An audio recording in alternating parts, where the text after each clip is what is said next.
Hello everyone, welcome to the Smart IAS. तो आज हम लोग एमसीक्यू करने वाले हैं, पॉलिटी के एमसीक्यू करने वाले हैं आज, है ना। तो let's start with the polity MCQ. Polity MCQ में आज हम डीपीएसपी पे और फंडामेंटल ड्यूटीज पे ज्यादा फोकस करने वाले हैं, जिससे कि आपका डीपीएसपी और फंडामेंटल ड्यूटीज जो पार्ट है वो अच्छे से रिवाइज हो जाए। Let's start with question number 1। Consider the following statement regarding the directive principle of state policy. DPSP के रिगार्डिंग आप ये 3 स्टेटमेंट पढ़िए और इनके आंसर्स हमें करने हैं। तो लेट्स स्टार्ट। पहला स्टेटमेंट है the provisions contained in part 4। Part 4 में क्या होता है? DPSP of the constitution are enforceable by any court of law. मतलब इन डीपीएसपी में जो प्रोविजन है वो इनफोर्सिएबल है, ऐसा बोल रहा है ये। ठीक है, तो हम सबको पता है, जितनी भी बेसिक्स अगर आपने पढ़ा होगा, बेसिक्स भी अगर आपका क्लियर होगा, तो आपको पता है डीपीएसपी इनफोर्सिएबल नहीं है। तो वैसे तो फर्स्ट स्टेटमेंट गलत होते ही अपना आंसर जो है वो आ चुका है। वो आंसर जो है वो क्या है? बी, 2 और 3। बट बाकी 2 स्टेटमेंट भी देख लेते हैं। The principles laid down in this part are fundamental in the governance of the country. इस पार्ट में जो भी प्रिंसिपल है वो उस कंट्री के गवर्नेंस में फंडामेंटल है, मतलब बहुत जरूरी है। बिल्कुल सही बात है ना। It shall be the duty of the state to apply this principle in making laws. State का ये ड्यूटी है कि इन प्रिंसिपल्स को अप्लाई करे लॉ में करने में। अभी देखो, आसाम में यूनिफॉर्म सिविल कोड का डिबेट चल रहा है। गवर्नमेंट जो है यूनिफॉर्म सिविल कोड इंप्लीमेंट करना चाह रही है। यूनिफॉर्म सिविल कोड क्या है? यूनिफॉर्म सिविल कोड एक डीपीएसपी का आर्टिकल है। आर्टिकल नंबर 44 में आपको मिलेगा यूनिफॉर्म सिविल कोड। तो वो एक ड्यूटी है स्टेट का कि उन प्रिंसिपल्स को लॉ मेकिंग में अप्लाई करे। ठीक है, तो अप्लाई कर रही है तो कॉन्स्टिट्यूशन को ओबे कर रही है। That is a very good thing. यहां से आप सारे इसके ट्रांसलेशन पढ़ सकते हो और पढ़ के अपना आंसर्स समझ सकते हो। आर्टिकल नंबर 37 जो है, आर्टिकल 37 में ये तीनों प्रोविजन दिए हुए हैं। तीनों में बस यहां पे नॉन इन्फोर्सिएबल दिया हुआ है और बाकी दोनों provision as it is given है। तो ये हो गया आपका क्वेश्चन नंबर 1, है ना। आज डीपीएसपी का क्वेश्चन नंबर 2 पे चलते हैं। Consider the following statement regarding the origin and amendment of the fundamental duties.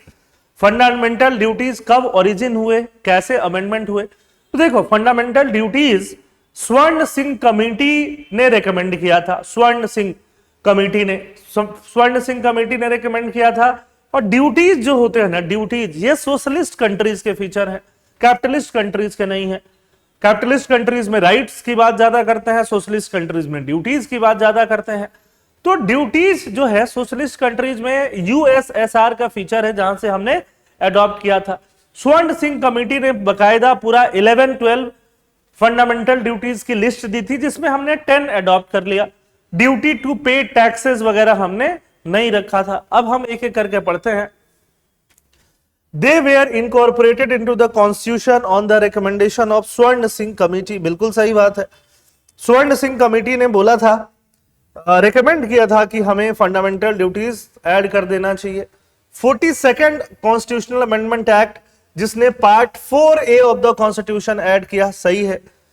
Recommendation to include the duty to pay tax was rejected by the government, ये भी सही है। ठीक है, तो अब देखो सेकंड स्टेटमेंट इसमें गलत है। सेकंड स्टेटमेंट क्यों गलत है?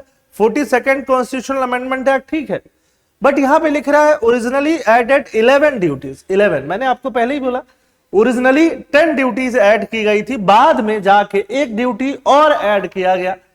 आप मुझे कमेंट में बताइए कि वो 11th ड्यूटी कौन सा है जो बाद में ऐड हुआ है, उस टाइम पे एडेड नहीं था। तो स्टेटमेंट 2 गलत होता है, सही होते हैं 1 और 3। सेकंड का आंसर जो आएगा वो क्या आ जाएगा? बी आ जाएगा। Question number 3, with reference to the 42nd amendment act. 42nd amendment में क्या क्या चीजें हुई थी वो हमें बतानी है। ठीक है, कौन कौन सा डायरेक्टिव प्रिंसिपल ऐड करके किया गया था उस समय 42nd अमेंडमेंट से? To secure opportunities for the healthy development of children, to promote equal justice and provide free legal aid. Free legal aid कौन से आर्टिकल में है? 39A। और environmental protection, wildlife protection act भी आया था 1972 में, आपको याद होगा। ठीक है, पहले ये बन गया था, बाद में ऐड किया गया था। आर्टिकल 39A आपको याद होगा, ठीक है, जिसमें promote equal justice and provide free legal aid to the poor की बात की गई है। तीनों ही जो है वो सही है। इसका आंसर जो होता है वो क्या होता है? थर्ड का आंसर इज डी। ठीक है, तीनों सही है। फोर्थ में आता है, consider the following statement about the nature and enforceability of fundamental duties. क्या फंडामेंटल ड्यूटीज को हम इन्फोर्स कर सकते हैं? नहीं कर सकते हैं। ये जस्ट लाइक आपको मोरली ऑब्लाई करते हैं, मोरल ऑब्लिगेशन है आपका, वो भी सिटीजन्स का। नॉन सिटीजन यहां पे अगर आ रहा है कोई टूरिज्म के पर्पज से, किसी पर्पज से, वो हमारे कॉन्स्टिट्यूशन को क्यों रिस्पेक्ट करे? ठीक है, डिसरिस्पेक्ट भी नहीं करे, बट वो हमारे कॉन्स्टिट्यूशन को चेरिश करे, रेस्पेक्ट करे, हमारी ड्यूटीज क्यों फॉलो करेगा? वो अपनी कंट्री के करेगा। Similar to fundamental rights, they are directly enforceable. कुछ नहीं है। क्यों इन्फोर्सिबल होंगे? बिल्कुल नहीं होंगे। The parliament has to power to impose suitable penalty. Parliament जरूर लॉ बना सकती है, पेनाल्टी लॉ बना के लगा सकती है। और वर्मा कमेटी ने आइडेंटिफाई भी किया है ऐसे कुछ लॉ, जैसे the prevention of insult to national honour. National honour को नेशनल ऑनर का डिसऑनर होने से बचाने के लिए लॉ बना हुआ है ना। तो सेकंड थर्ड तो सही लग रहे हैं, बट फर्स्ट गलत लग रहा है। तो आंसर क्या आ जाएगा? फोर्थ का आंसर आ जाएगा Bombay. Fifth, consider the following statement regarding the implementation and nature of DPSP. Again DPSP, the state is required to organize village panchayat and endow them with powers of self government। सही बात है। DPSP में state को क्या करना है? Village panchayat को organise कराना है, सेल्फ गवर्नमेंट का पावर देना है। ये गांधीयन प्रिंसिपल है। वो गांधीयन प्रिंसिपल है जो आर्टिकल नंबर 40 में लिखा हुआ है, यूनिफॉर्म सिविल कोड आर्टिकल 44 में लिखा हुआ है, और एक लिबरल इंटेलेक्चुअल प्रिंसिपल होता है यूनिफॉर्म सिविल कोड। इसकी बहुत ज्यादा बातें हमेशा से होती रही हैं। एपीएससी के लिए यूनिफॉर्म सिविल कोड बहुत ही एक जरूरी क्वेश्चन इस साल के लिए बन जाता है। In the Minerva mills case 1980, supreme court ने बोला था कि फंडामेंटल राइट और डीपीएसपी में क्या है? एक बैलेंस है। बेड रॉक कॉन्स्टिट्यूशन जो है वो उस बेड रॉक पे बना है, चट्टान पे बना है। कौन सा चट्टान? जिसमें फंडामेंटल राइट और डीपीएसपी में क्या रहे? बैलेंस रहे। ठीक है, बैलेंस बहुत जरूरी है। फंडामेंटल राइट्स भी लोगों को राइट्स देता है, डीपीएसपी भी लोगों को राइट्स देता है। दोनों लोगों को राइट्स देने के लिए ही बने हुए हैं। तो आंसर जो होगा इसमें, तीनों क्वेश्चन सही हैं, तीनों स्टेटमेंट सही हैं। Answer is 1 2 3। क्वेश्चन नंबर 6, यहां से जो भी आपके ट्रांसलेशन है, जो लोग असमिया मीडियम में कंफर्टेबल हैं, they can learn from their translation. Which of the following are listed as fundamental duties under Article 51A? 51A में fundamental duties क्या है? Fundamental duties 10 fundamental duties है। Fundamental duty में cast a vote नहीं है। Value and preserve the rich heritage of the composite culture है। Develop the scientific temper, humanism, ये सब है। ये नहीं है। फर्स्ट काट दो, फर्स्ट काट के you'll get your answer. Answer is B, 2 and 3। Easy question था, fairly. 7th, consider the following statement regarding the classification of DPSP. DPSP को क्लासिफाई किया गया है socialist, Gandhian, liberal intellectual principle में। बट ये कॉन्स्टिट्यूशन ने नहीं किया है, ये एक्सपर्ट्स ने किया है। कॉन्स्टिट्यूएंट असेंबली में डिबेट भी हुए थे, बट कॉन्स्टिट्यूशन में ऐसा कहीं मेंशन नहीं है कि ये वाला लिबरल है, ये वाला गांधीयन है। ऐसा कॉन्स्टिट्यूशन में बिल्कुल नहीं है। तो अगर फर्स्ट स्टेटमेंट ये आ रहा है ना, फर्स्ट स्टेटमेंट ये आ रहा है, constitution of India explicitly categorize, ये बहुत लोग गलत करते हैं, गलत हो जाएगा। To the directive to promote cottage industry on an individual और cooperative basis in rural area is based on Gandhian. सही बात है, कॉटेज इंडस्ट्रीज प्रमोट करना है, ये गांधीयन फिलॉसफी पे बेस्ड है। किस पे बेस्ड है? गांधीयन फिलॉसफी पे।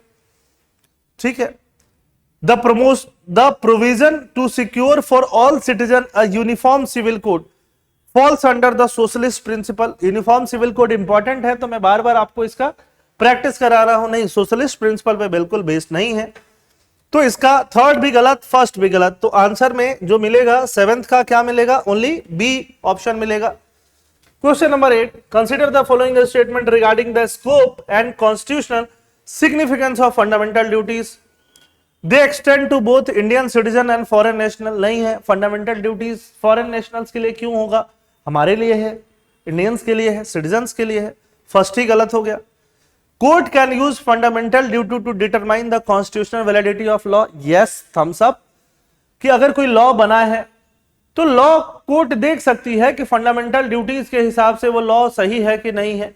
फॉर एग्जाम्पल, मान लो एक लॉ बना है ना, एक लॉ बना, जैसे एक फंडामेंटल ड्यूटी कुछ भी ले लो, फंडामेंटल ड्यूटी जैसे पीछे में फंडामेंटल ड्यूटी की हम लोग जहां बात कर रहे थे, ठीक है, जैसे ये एक फंडामेंटल ड्यूटी है to develop the scientific temper develop करना, ह्यूमनिज्म डेवलप करना, and the spirit of inquiry develop करना, स्पिरिट ऑफ इंक्वायरी डेवलप करना, एंड रिफॉर्म डेवलप करना। तो अगर एक ऐसा बनता है लॉ कि साइंटिफिक टेम्पर जिन लोगों में नहीं होगा, मतलब जो लोग रूढ़िवादी विचारधारा के होंगे, है ना, जो लोग एक तरह से पुरानी जो चीजें हैं वो प्रमोट कर रहे होंगे, है ना, अनटचेबिलिटी और बहुत सारी चीजें ऐसी आ सकती हैं जिसमें साइंटिफिक टेम्पर इंक्लूड नहीं होता है। तो गवर्नमेंट जो सुप्रीम कोर्ट या हाई कोर्ट या जुडिशरी देख सकती है कि लॉ जो है वो साइंटिफिक टेम्पर को प्रमोट कर रहा है, मतलब सही है। मतलब कोई भी ऐसा लॉ जो फंडामेंटल ड्यूटी को प्रमोट करे तो उससे constitutional validity of law determine होता है। ठीक है, अब आते हैं third statement. Concept of fundamental duties in the Indian constitution was inspired by constitution of US. US से क्यों इंस्पायर्ड होगा? बिल्कुल नहीं होगा, यूएसएसआर से होगा। यूएस एक कैपिटलिस्ट कंट्री है, कैपिटलिस्ट कंट्री में देयर इज नो ड्यूटी। ठीक है, तो इसमें सिर्फ हमारा आंसर आएगा, 8th का आंसर आएगा बी। 9th पे आते हैं। 9th, consider the following statement regarding the DPSP amendment. ये बड़ा इंपॉर्टेंट और टफ क्वेश्चन है। टफ बोलेंगे क्योंकि इसके लिए आपको फैक्चुअल इंफॉर्मेशन होना पड़ेगा, नहीं है तो नहीं बता सकते हो। Healthy development of children was added by the 44th amendment act. Healthy development add किया गया है 44th से, नहीं, ये 42nd से ऐड किया गया था। फर्स्ट गलत होता ही आपका आंसर आ जाएगा। मिनिमाइजिंग इनकम इनइक्वालिटी सही है, प्रमोशन ऑफ कोऑपरेटिव सही है। तो डीपीएसपी में ये 9th का जो आंसर आएगा वो क्या आएगा? बी। इसको हमने हेल्दी डेवलपमेंट ऑफ चिल्ड्रन पहले भी एक क्वेश्चन में कर लिया है, किसी एक क्वेश्चन में। ठीक है, हेल्दी डेवलपमेंट ऑफ चिल्ड्रन। ठीक, तो इसका आंसर जो होगा 9th का आंसर क्या हो जाएगा? 9th का आंसर इज, फर्स्ट काट दो, B. Last question is a easy question. The provision to renounce मतलब त्याग कर देना, practices derogatory to the dignity of women. Women के लिए, विमेन की डिग्निटी के लिए जो प्रैक्टिसेस डेरोगेटरी हैं उनको छोड़ दोगे। ये कहां लिखा हुआ है? ड्यूटी में। कौन छोड़ेगा? लोग छोड़ेंगे, सिटीजन छोड़ेंगे। तो सिटीजन छोड़ेंगे तो ये सिटीजन का क्या होगा? ड्यूटी होगा। ठीक है, आंसर क्या हो जाएगा 10th का? डी। तो अब आप जब भी एमसीक्यू ऐसे सॉल्व करो हमारे साथ, आप बीच बीच में पॉज कर लिया करो, पॉज करके अपना दिमाग लगाओ, अपना आंसर लिखो, और फाइनली आप कमेंट सेक्शन में मेंशन करो कि आपने कितने क्वेश्चन आप करेक्ट किए, क्योंकि इसी से आपका फायदा होगा। आप डेली टेस्ट कर पाओगे कि आपका कितना फायदा हुआ है, फर्स्ट सेकंड, है ना। ये ऐसे सीधे सीधे आप पीडीएफ से ये आंसर्स और एक्सप्लेनेशन एक बार फिर पढ़ सकते हो, क्योंकि रिवाइज भी तो करना पड़ेगा आपको। तो रिवीजन के लिए एक बहुत ही परफेक्ट जो इंस्ट्रूमेंट था वो क्या है? MCQ practice. ठीक है, चलिए, थैंक यू एवरीवन, जय हिंद। मिलते हैं अगली सीरीज में।